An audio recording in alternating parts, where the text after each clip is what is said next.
Soul Reaver 1 and 2 are sequels to Blood Omen Legacy of Kain. Kain, who was the protagonist, is now the main villain. You play as Raziel, a vampire and Kain's lieutenant, who evolves to the point who surpasses his master, which Kain doesn't like. So he executes Raziel and gets tormented for 500 years before he is revived by a god and begins his quest for revenge. Back then, the voice acting and dialogue was groundbreaking, and still holds up well to this day, with its emphasis on seriousness and film-esque storytelling. From what I gathered from the community, it's not necessary to play Blood Omen, but it's a good idea to watch the videos to give context as to who Kain is and the lore of Noscott. This was Amy Hennig's breakout role, who will go on to write stories for Uncharted 1 to 3. So if you like Uncharted stories, then you might like Soul Reaver. Soul Reaver is designed around the idea of moving between the spectral and physical realms, as Raziel's actions are determined by the realm he is in. Essentially, the whole world of Soul Reaver is a one giant puzzle. For example, in the physical realm, Raziel can use the environment to damage his opponents, open doors, throw weapons, but is weak to water, whereas it's the opposite in the spectral realm. From the moment I started playing, the camera was a hassle due to its sensitivity in clipping through the environment. So much so, I had to lower the camera sensitivity to get some control over the combat. The sequel does improve the camera behavior, but just slightly. The combat is centered around dodge and counter, and use any throwable objects and stab to defeat your enemies. You then absorb their souls to heal. There's not much depth in the combat as you can button mash.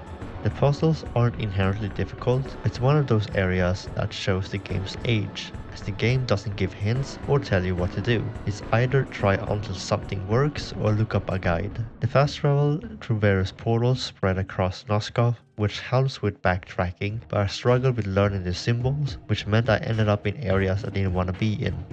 I'm sure with more playing time I could get used to it, but could have at least added text. If there was one thing I wished I knew before playing Soul Reaver 1 and 2, is that they don't have autosaves, since I lost 2 hours of Soul Reaver 1. The sequel, on the other hand, does have checkpoints and dedicated shrines for saving. The world of Noscott, despite being over 25 years old, still holds up. Thanks to the art direction and combined with the music, it gives the sense of dread that says you don't want to be here more than you want to.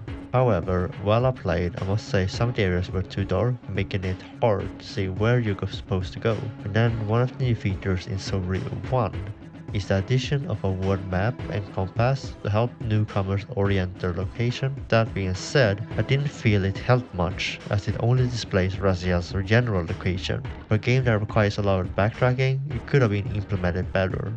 Much like Tomb Raider Remastered, with a press of a button, you can switch between the two graphics modes at any given point and play in its original visuals or the remastered version.